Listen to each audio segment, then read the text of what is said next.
नाज़रीन आदाब, आप देख रहे हैं आलमी सहारा। वक्त हो गया खबरनामे का। खबरनामा शुरू करने से पहले देखते हैं headlines.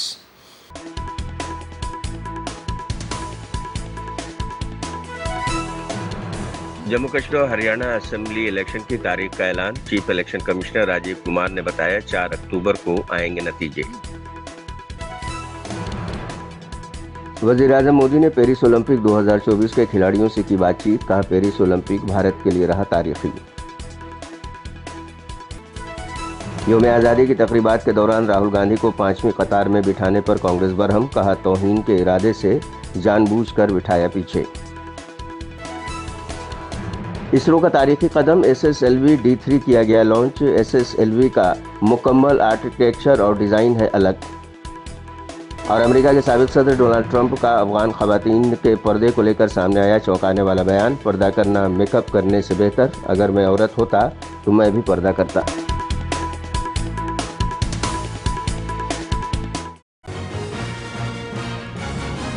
If we come to chief election commissioner Rajiv Kumar ने जम्मू कश्मीर और हरियाणा असेंबली इंतखाबात की तारीख का ऐलान कर दिया है। जम्मू कश्मीर में असेंबली इंतखाबात 3 मराहिल में कराए जाएंगे। पहले मरहले की वोटिंग 18 सितंबर को, दूसरे मरहले की वोटिंग 25 सितंबर को, जबकि तीसरे और आखिरी मरहले की वोटिंग 1 अक्टूबर को होगी।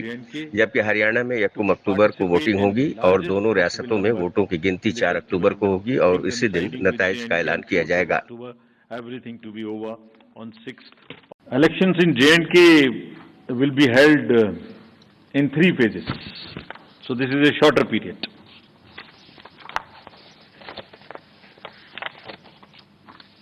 This is a much shorter period, much shorter than even the parliamentary elections, which were 5. 20th of August, just the next day of the Amarnath Yatra being complete, the 19th, would be the date of notification for the first phase. Nominations till 27th, scrutiny on the next day 28th, and date of poll will be 18th of September, and it's a Wednesday. We are also keeping that in mind, not keeping Fridays and Mondays to give a longer holiday spell. Second phase would be on 29th of August, and the statutory period of nominations and all, poll being on 25th of September, and phase 3 nomination on 5th of September, and every voting finishing on 1st of October. So counting would be on 4th of October, and everything would be over, bind up on 6th of October. We can show you the map also. It's the how the scheduling is being done. The yellow portion is first. The yellow portion would have the districts of Kishtwar, Ramban, Doda on this side, Jammu side, and Anantnag, Pulwama, Shopian, and Kulgaon in the valley. The second phase would be Gandarbal, Srinagar, Badgaon on the valley, in the valley side, and on the Jammu side, Poonch, Rajouri, and Riyasi. And then the forces move up. So North Kashmir in the upper regions, and also the Jammu and Udhampur, Samba, and the Kathua region. And we were very enthused to see this. Actually, I wrote a few lines and I want to dedicate to the youth of J&K. सुनाता हूँ आपको, ये खास तौर से voters of J&K and particularly youth. लंबी कतारों में छुपी है बदलते सूरत हाल, यानी जमहूरियत की कहानी। रोशन उम्मीदें अब खुद करेंगी गोया अपनी तकदीर बयानी। जमहूरियत के जश्न में आपकी शिरकत, जमहूरियत के जश्न में आपकी शिरकत, दुनिया देखेगी नापाक इरादों के शिकस्त की कहानी। This is, and believe me, all of us when we went there, we believe in this. If we come to दोनों रियासतों में तारीखों के ऐलान के साथ ही लीडरान के रद्द-ए-अमल का सिलसिला भी शुरू हो गया है। जम्मू कश्मीर के लीडर उमर अब्दुल्ला ने तारीखों के ऐलान का खैर मकदम किया है। उन्होंने कहा है कि हम इंतजार में थे। कांग्रेस के लीडर गुलाम अहमद मीर ने भी इलेक्शन की तारीख के ऐलान का खैर मकदम किया है। मुबारक दिन यह हुआ कि इलेक्शन कमीशन ने आज अनाउंस कर दिया है कि जम्मू कश्मीर में इलेक्शन होंगे और 3 फेजेज में होंगे। पहला फेज 18 को होगा, दूसरा फेज 25 को होगा, तीसरा फेज जो है 1 को होगा और 4 अक्टूबर को रिजल्ट निकलेंगे। मैं सिर्फ इलेक्शन कमीशन से ये उम्मीद करूंगा, जो बहुत जरूरी है, कि लेवल प्लेइंग फील्ड सबको दें, सब पार्टीज को। ये नहीं कि एक को ज्यादा दे देंगे। और खासकर जो इन्होंने ऑफिसर्स को रातों रात चेंज किया है, इसका मतलब इन्हें मालूम था कि अनाउंसमेंट आएगा। मैं चाहता हूं कि इलेक्शन कमीशन इसको भी देखे, इन अफसरों को किस बिना पे चेंज किया गया है। अब पता लगेगा कौन तैयार था, कौन तैयार नहीं था। डॉक्टर साहब, क्या आप चुनाव लड़ेंगे? इसमें क्या आपको कोई शक है? उमर साहब नहीं लड़ेंगे? वो नहीं लड़ेंगे। आप लड़ेंगे? मैं मैं लड़ूंगा। जब स्टेटहुड रिस्टोर होगा, मैं उतर जाऊंगा और उमर साहब उस सीट से लड़ेंगे। डॉक्टर साहब, क्या आप अलायंस करने जा रहे हैं? अलायंस का इसीलिए तो मैं वापस आ रहा हूं, क्योंकि पार्टी हैज टू मीट, उसमें फैसला होगा कि अलायंस हो। ये पहली दफा है कि 10 साल के बाद इलेक्शन हुए। इससे पहले लंबा समय जब था वो गवर्नर रूल हुआ था 1990 में, और 6.5 साल के बाद इलेक्शन हुए थे 96 में समर में। तो 6.5 साल लंबा समय था, लेकिन इस साल ये इस दफा 10 साल के बाद हो रहे हैं। तो पूरा देश, पूरा मीडिया, और मीडिया से ज्यादा और लीडरों से ज्यादा जम्मू कश्मीर के मतदाता, चाहे वो जम्मू प्रोविंस के हों, कश्मीर के प्रोविंस में हों, 10 साल से इंतजार कर रहे हैं कि विधानसभा के इलेक्शन कब हों। हम इन इलेक्शनों का स्वागत करते हैं, चाहे देर से हुए, अभी तो हो गए। इलेक्शन कमीशन का, गवर्नमेंट का, सबका बहुत बहुत शुक्रिया।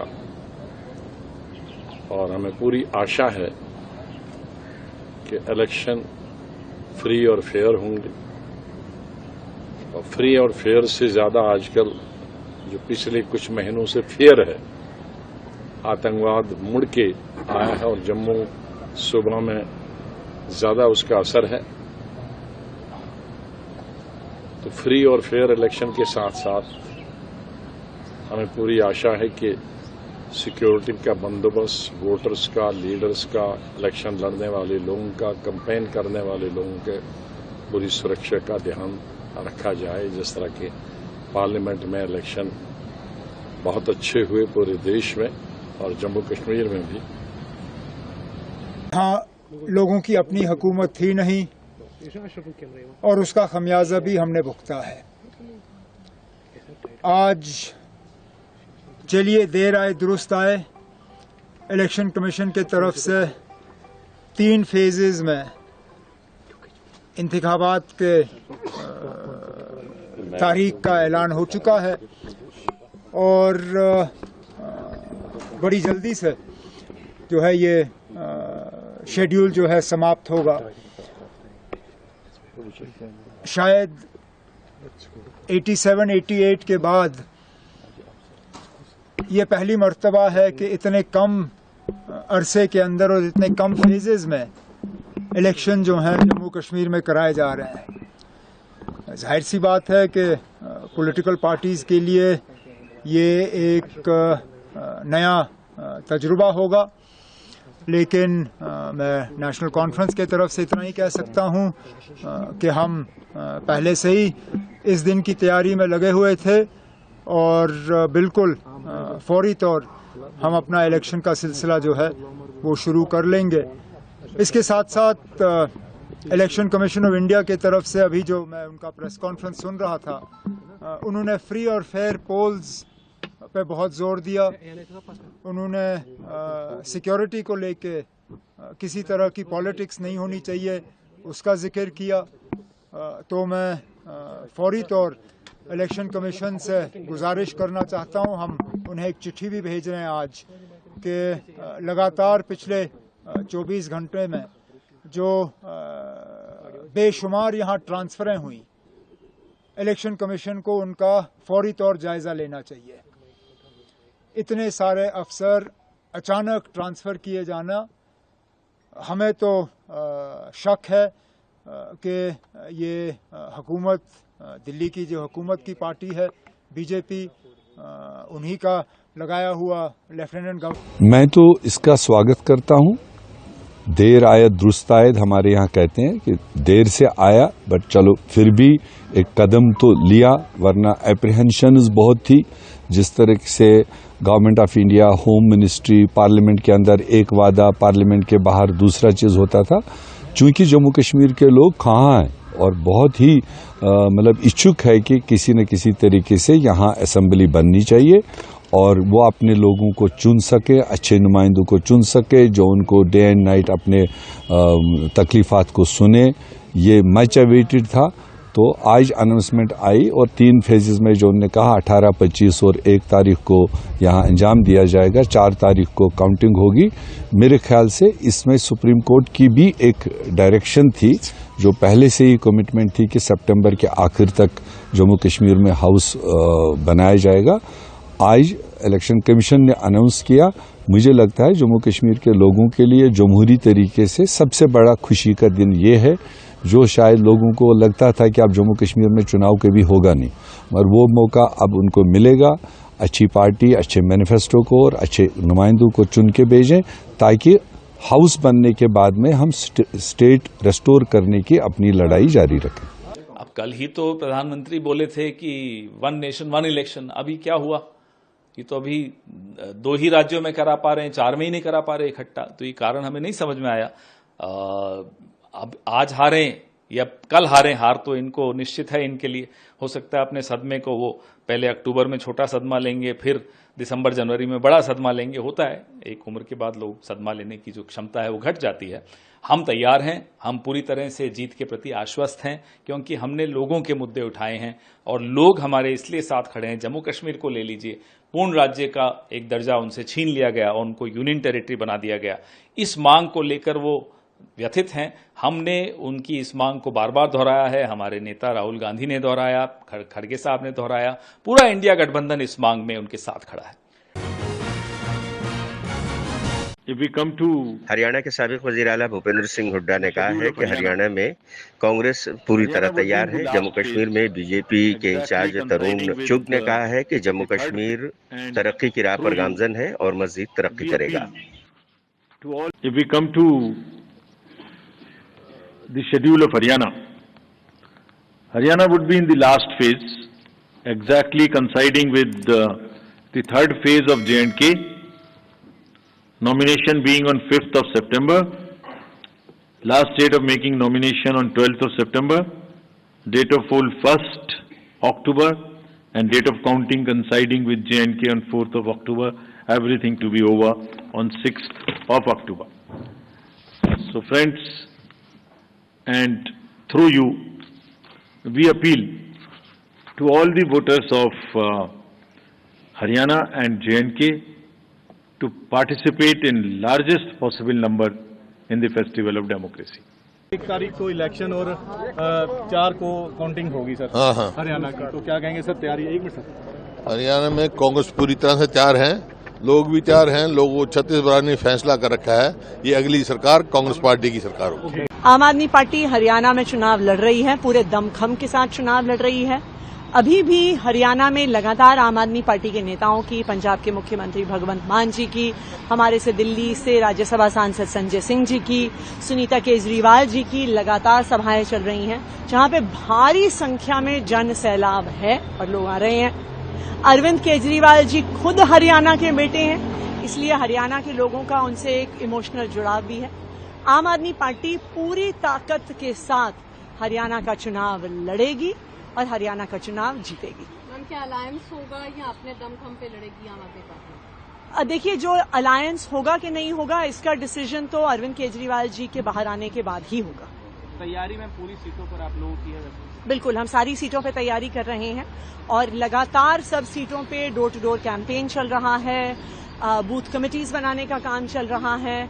सब विधानसभाओं में एक बड़ी सभा भी हुई है। तो हम हरियाणा के चुनाव को पूरी तैयारी से, पूरे दमखम से लड़ेंगे। जम्मू कश्मीर की भी डेट्स अनाउंस हो चुकी हैं। वेलकम। हमें खुशी है इस बात की कि 10 साल के बाद जम्मू और कश्मीर में चुनाव हो रहा है।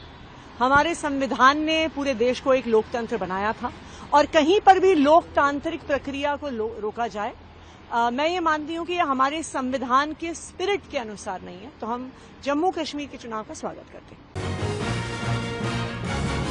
सीजेस आपने ये वजीर-ए-आजम मोदी ने पेरिस ओलंपिक 2024 के खिलाड़ियों के साथ बातचीत की। इस दौरान वजीर-ए-आजम नरेंद्र मोदी ने कहा कि पेरिस ओलंपिक भारत के लिए कई मायनों में तारीखी रहा। इसमें जो रिकॉर्ड बने वो मुल्क के नौजवानों की हौसला अफजाई करेंगे। उन्होंने कहा कि ओलंपिक के तकरीबन 125 साल की तारीख में मनु पहली ऐसी बेटी है जिसने हिंदुस्तानी खिलाड़ी के तौर पर इंडिविजुअल इवेंट में 2 मेडल जीते हैं। नीरज पहला ऐसा खिलाड़ी है जिसने इंडिविजुअल इवेंट में गोल्ड और सिल्वर जीते हैं। विनेश फोगाट पहली ऐसी खिलाड़ी बनी जो कुश्ती में फाइनल तक पहुंची। यह हमारे लिए फख्र की बात है। मुझे यकीन है कि पेरिस ओलंपिक हिंदुस्तानी खेल की इस उड़ान के लिए एक लॉन्च पैड साबित होने वाला है। और आप सबके साथियों का भी मेरे यहाँ हृदय से बहुत बहुत स्वागत है। मैंने जिस उमंग से आपको पेरिस के लिए विदाई दी थी, उतने ही उमंग से मैं आज आपका फिर से स्वागत कर रहा हूं। और इसका कारण ये नहीं है कि कोई मेडल का टैली कितना हुआ।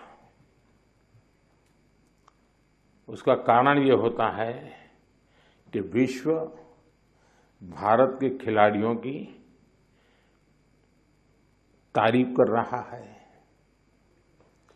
उनके हौसले, उनके डिसिप्लिन, उनके बिहेवियर, मेरे कानों पर सब जगह से बातें आती हैं और ये सुनता हूं तो बड़ा गर्व होता है जी कि मेरे देश के खिलाड़ी मेरे देश के लिए ही खेलते हैं।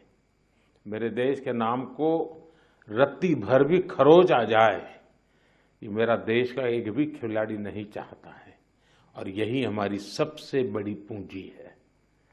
और उसके लिए ये पूरी टीम बहुत बहुत बधाई के पात्र है। साथियों, आप सबने पूरी दुनिया में भारत के तिरंगे की स्थान बढ़ा करके देश वापस लौटना और मेरे निवास पर आपका स्वागत करने का मुझे अवसर मिलना, मैं इसे मेरा अपना गौरव मानता हूं। यौम आज़ादी की तकरीबात के दौरान लोकसभा में हिज़्ब इख्तिलाफ के रहनुमा राहुल गांधी को 5वीं कतार में बिठाने पर कांग्रेस बरहम हो गई है। कांग्रेस ने इल्ज़ाम लगाया है कि राहुल गांधी को उनकी तौहीन करने के इरादे से जानबूझकर पिछली सफ में बिठाया गया। जब इस हवाले से सवालात उठाए गए तो वजारत दिफा ने जवाब देते हुए उन्हें उतना पीछे बैठाने की वजह भी बताई। पार्टी ने वजारत दिफा की इस वजाहत पर तनकीद की कि राहुल गांधी के लिए 5वीं कतार की निशस्त से आगे की कतार ओलंपिक तमगा जीतने वालों के लिए मखसूस थी।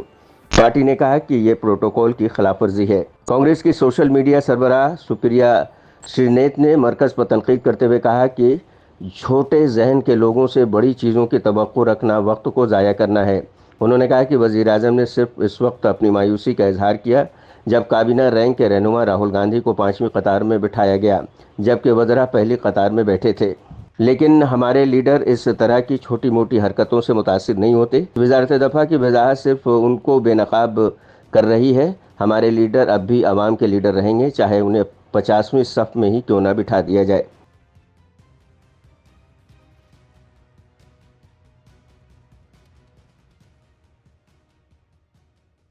नरेंद्र मोदी एक छोटी मानसिकता के और बड़े छोटे दिल के आदमी हैं और इसका प्रमाण वो खुद ही बार बार दे देते हैं। एक बात और भी है कि छोटे मन के लोगों से बड़ी बातों की उम्मीद नहीं करनी चाहिए। आज स्वतंत्रता दिवस समारोह पर नेता प्रतिपक्ष राहुल गांधी को 5वीं लाइन में बिठाकर नरेंद्र मोदी आपने अपनी कुंठा तो दिखा दी, लेकिन इससे राहुल गांधी को कोई फर्क नहीं पड़ता है। कोई फर्क नहीं पड़ता कि वो 5वीं रो में बैठे या 50वीं रो में बैठे, वो जननायक है और उसी शिद्दत से लोगों के मुद्दे उठाएंगे जैसे वो उठा रहे हैं। लेकिन यह दिखाता है कि आप और आपकी सरकार के मन में लोकतंत्र के लिए, लोकतांत्रिक परंपराओं के लिए, नेता प्रतिपक्ष के लिए तनिक भी इज्जत नहीं है। क्योंकि सच यह है कि नेता प्रतिपक्ष की रैंक कैबिनेट मंत्री की होती है। पहली रो में सारे कैबिनेट मंत्री बैठे हुए थे, लेकिन नेता प्रतिपक्ष राहुल गांधी को ही 5वीं रो में नहीं बिठाया गया। खड़गे जी के लिए भी सीट जो थी वो 5वीं रो में ही थी। एक बेवकूफी का बयान रक्षा मंत्रालय की ओर से आया है। ऐसा इसलिए किया गया क्योंकि हम ओलंपियंस को इज्जत और सम्मान देना चाहते थे। बिल्कुल देना चाहिए, ओलंपियंस को सम्मान दीजिए, विनेश फोगाट को भी सम्मान दीजिए। लेकिन क्या यह सम्मान अमित शाह, जेपी नड्डा, निर्मला सीतारमण, जयशंकर नहीं देना चाहते थे? तो आपके बयान जो है वो आपकी कलाई और खोल रहे हैं। तो बयान ना दीजिए, इससे बेहतर होगा। नेता प्रतिपक्ष लोकतंत्र में इसलिए जरूरी है क्योंकि वो सरकार को जवाबदेह बनाता है, वो सरकार को कटघरे में खड़ा करके लोगों के मुद्दे उठाता है। असलियत यह है कि राहुल गांधी से आप लोग असहज हो जाते हैं। वो आंख में आंख डाल के आपसे सवाल पूछते हैं, वो आपके भ्रष्टाचार को, आपकी नाकामियों को, आपकी विफलताओं को आपके मुंह पर कहने की ताकत रखते हैं, तो आप उनसे आंखें चुराते हैं। लेकिन कोई फर्क नहीं पड़ता, आप 5वीं रो में बिठाइए या 50वीं रो में, राहुल गांधी फिर भी राहुल गांधी रहेंगे। लेकिन ये कर कर एक बार फिर से आप लोग कितने छोटी मानसिकता के क्षुद्र, बिल्कुल चूहे के कलेजे वाले लोग हैं, ये फिर से आपने सिद्ध कर दिया। माननीय प्रधानमंत्री श्री नरेंद्र मोदी बन गए हैं।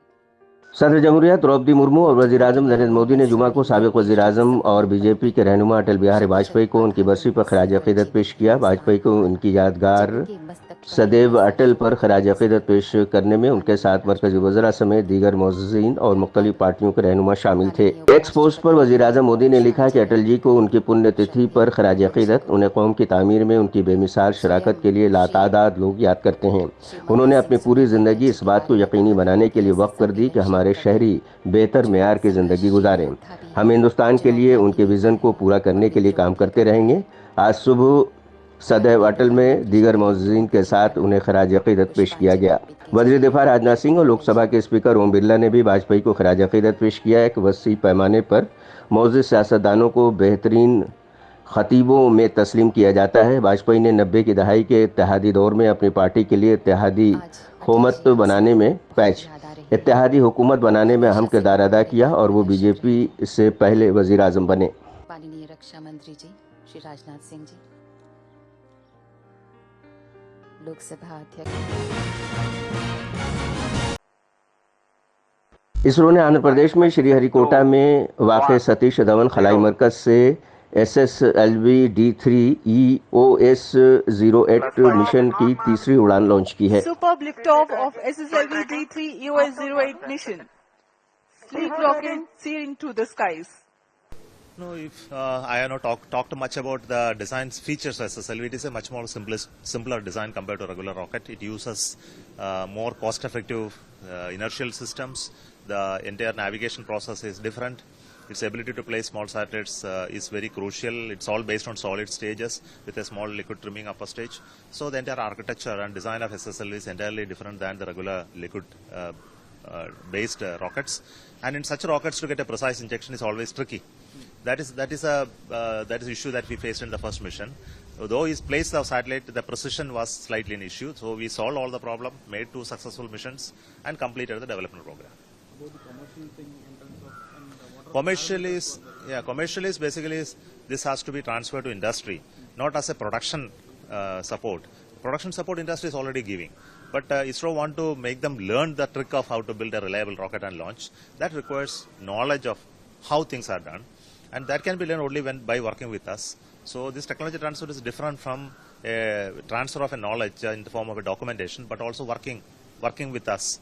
So 2 rockets will be realized by the industry within ISRO along with us. And the knowledge will be taken back to their workshops and the factories to produce in numbers. When is the work start and what are the parameters for them to be? Now, their technical competency, financial strength, their willingness to take that technology transfer fee, all of that. What's the cost of Kulasekara-Pattam launch? That just started construction, so it will take 2 years to complete. Gaganyaan, the first mission, unmanned mission, is getting ready. We are targeting this December for the launch. मगरबी बंगाल की वज़ीर आला ममता बनर्जी ने जुमरात को BJP और बाएं बाजू की जमातों के लोगों पर आरजी कार मेडिकल कॉलेज और अस्पताल की तोड़फोड़ में मुलव्विस होने का इल्ज़ाम लगाया है। उन्होंने कहा कि उन्हें तलबा या डॉक्टरों के एहतजाज से कोई परेशानी नहीं है, लेकिन कुछ सियासी जमातें मसाइल पैदा करने की कोशिश कर रही हैं। ममता बनर्जी ने कहा कि जिन लोगों ने कल आरजी कार अस्पताल में तोड़फोड़ की और ये हंगामा खड़ा किया, उनका आरजी कार मेडिकल कॉलेज के तलबा की तहरीक से कोई ताल्लुक़ नहीं है, वो बाहर के लोग हैं। मैंने जितने भी वीडियोस देखे हैं उनमें से मेरे पास 3 वीडियोस हैं जिसमें कुछ लोग कौमी परचम उठाए हुए हैं, वो बीजेपी के लोग हैं, और कुछ DYFI के लोग हैं जो सफ़ेद और सुर्ख झंडे उठाए हुए हैं। कल पुलिस पर भी हमला किया गया है। मैं उनके सब्र के लिए मुबारकबाद देना चाहूँगी कि उन्होंने कोई जज्बाती कदम नहीं उठाया। अब मामला हमारे हाथ में नहीं है, ये CBI के हाथ में है। अगर आपको कुछ कहना है तो CBI को बताएं, हमें कोई एतराज़ नहीं है। तो बता दें कि बुध की निसफ शब के करीब तकरीबन 40 लोगों का एक ग्रुप एहतजाजी तौर पर अस्पताल में दाखिल हुआ और इमरजेंसी डिपार्टमेंट, नर्सिंग स्टेशन और मेडिसिन शॉप में तोड़फोड़ की और CCTV कैमरों को भी नुकसान पहुंचाया। गौरतलब है कि अस्पताल में असमत दरी और कत्ल के बाद जूनियर डॉक्टर्स 9 अगस्त से एहतजाज कर रहे थे। तो नाज़रीन, आज के खबरनामे में बस इतना ही। दीजिए इजाज़त, लेकिन आप देखते रहिए 24 घंटे का उर्दू न्यूज़ चैनल आलमी सहारा। सहारा पढ़ो।